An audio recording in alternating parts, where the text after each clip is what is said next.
De nuevo con usted aquí en Con Todo y Pensini por Globovisión. Bueno, la primera página de Globovisión, la noticia principal, Ramos Alup, no aceptaremos comicios a la nicaragüense. El dirigente ADECO reitera su preferencia por el método de primarias para escoger un abanderado único de la oposición, desmintiendo a mucha gente que lo dice vendido y bueno, vamos a pasar esa página.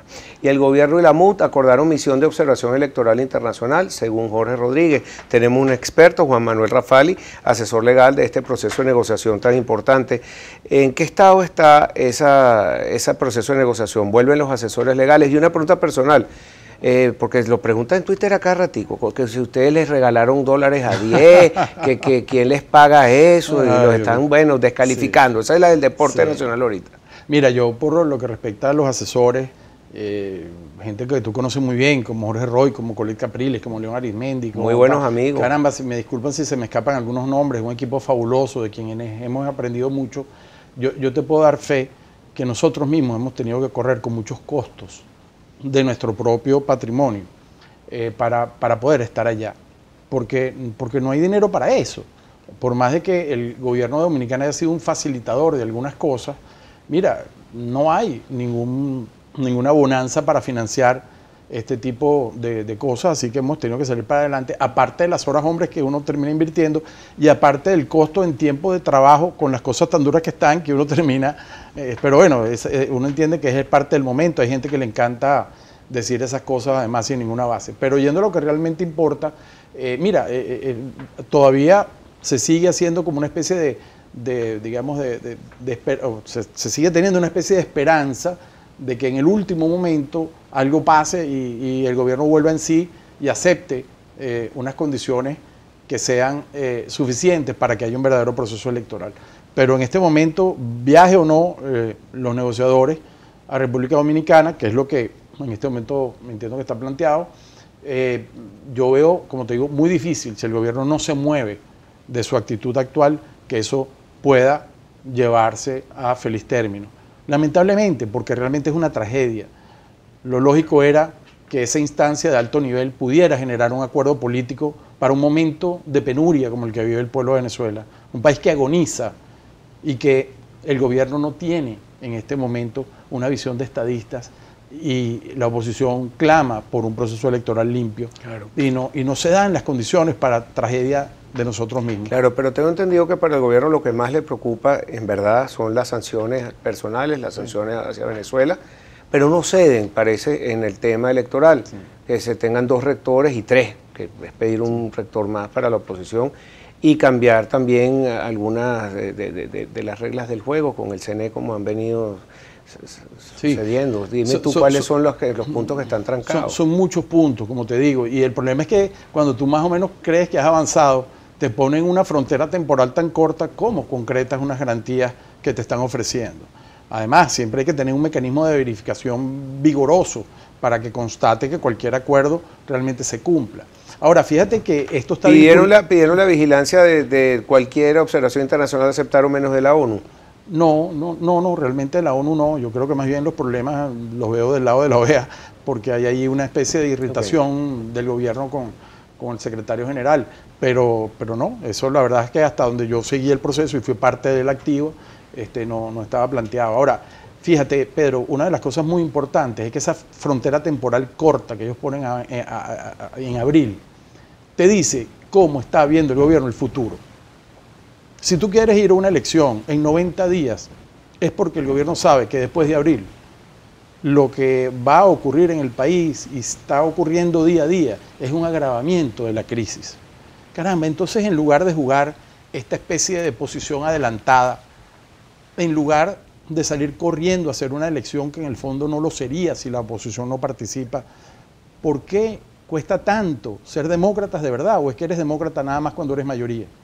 De modo que esto es un absurdo en las condiciones en que está el país. Además, con la amenaza internacional de que no la van a reconocer. Exactamente, porque al fin del camino, si tú no respetas los estándares internacionales para que se dé lo que se llama el principio de integridad electoral, que está recogido en los acuerdos y tratados internacionales, en especial la igualdad de oportunidades de los postulados, bueno, estás haciendo un proceso que no va a reunir las condiciones necesarias para ser aceptado internacionalmente. Y esto, la legitimidad, que es lo que más importa. Así es, y mucha gente pudiera estar interesada en aplaudir esto. Yo lo lamento, porque la verdad es que si una conquista tuvo el pueblo de Venezuela, fue una democracia vigorosa después de aquel 23 de enero y todas las décadas que vinieron con sucesiones electorales y procesos que realmente eran confiables. Es un drama para nosotros como nación que en nuestro peor momento la vía electoral sea manipulada de una manera irresponsable. Y el llamado realmente es a que si se dan las condiciones, milagrosamente, digo yo, y vamos, bueno, que sea una decisión unitaria, pero que si no se participa, creo que la gran pregunta que se hace la gente es, bueno, ¿después qué? Bueno, después sería pedir un verdadero proceso electoral, porque el mandato presidencial culmina el 19 de enero y hay chance suficiente para hacer una elección suficientemente clara, transparente y con condiciones. Ahora, tendremos una lectura esta misma tarde si no se nombra o si se nombra este cronograma electoral. Sí, yo creo que es cosa de horas, porque insisto, el gobierno está en una especie de loca carrera contra el destino en esto de fijar la fecha. Y fíjate que eso va apareado con una serie de medidas que están tomando, como el tema de los criptoactivos, que es un tema que a ti te interesa tanto, porque no es una criptomoneda, y temas como el convenio cambiario 39. Desde el punto de vista de análisis. Claro, sí, por supuesto. Hasta ahí llego. Por supuesto. Pero bueno, son medidas in extremis que está tomando el gobierno ante una situación económica de muy difícil manejo. Y si además le añades el inconveniente de la inestabilidad política interna, pues con muchísima más razón, y eso es otro de los motivos por los cuales debería haber un gran acuerdo nacional para que haya una elección y que el país pueda enrumbarse hacia salidas económicas viables. Manuel, pero hay una amenaza real y muy fuerte, parte de Rex Tillerson, secretario de Estado de los Estados Unidos, haciendo un recorrido en Argentina, dijo el sábado, ayer, y lo vimos en la noticia, que podría provocar un embargo petrolero contra Venezuela, así como lo han sufrido países como Irán y una cantidad de países que después de eso quedan muy golpeados estos países y a la final tienen que negociar. Sí, sin lugar a dudas. Imagínate lo que sería para Venezuela un embargo petrolero, y eso es algo que si estamos ya, como se dice en criollo, comiéndonos un cable, imagínate tú que se te caigan 700.000 barriles de tu venta de petróleo. Y de tu golpeado ¿A dónde cae el presupuesto de la nación? Y eso, por supuesto, es una medida internacional, medida de actores que están pues, muy interesados en el tema de Venezuela, porque Venezuela es un problema para la región, casi que un problema hemisférico. Entonces, es un tema que tiene que ser abordado desde ese punto de vista. Yo sé que aquí hay mucha gente que ha hablado del tema, que si de las invasiones o de la intervención, que los cascos azules, eso no es así de sencillo. Yo no diga que al final a lo mejor no puede ocurrir algo de eso, porque la verdad es que ya yo perdí mi capacidad de sorpresa. Pero eso escapa de tus manos, claro, lo único que tienes es el derecho a voto, lo demás es wishful thinking, dice Estados Unidos. Y no solo eso, Pedro, sino que eso se rige por unas normas de derecho internacional humanitario. Eso se rige por lo que se llama la responsabilidad de protección y el allanamiento a la soberanía que se opone, que son resoluciones que vienen de la época de Ban Ki-moon y que se hicieron precisamente para anteponer el derecho humanitario a gobiernos que asumen posiciones absurdas. Pero para que se dé eso, se tienen que dar estándares internacionalmente aceptados, como por ejemplo el hambre. Entonces una cosa es una hambruna de acuerdo a los estándares de la OMS y otra cosa es que nosotros vemos que la gente está pasando hambre aquí realmente. Una cosa es hablar de un genocidio, o que tú digas mataron a un gentío y eso es un crimen de lesa humanidad, y otro lo que las organizaciones de derecho humanitario califican como tal.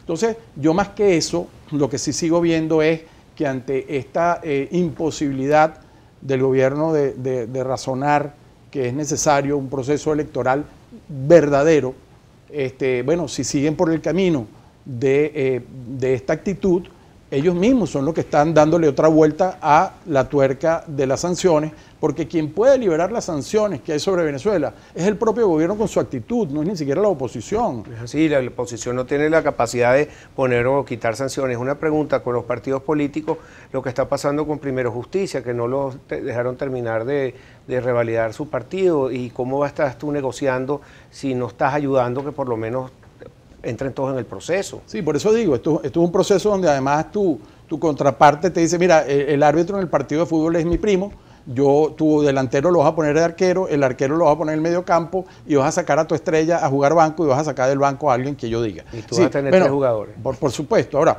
¿por qué ese ensañamiento contra voluntad popular y Primero Justicia? Eso es lo que hay que preguntarse.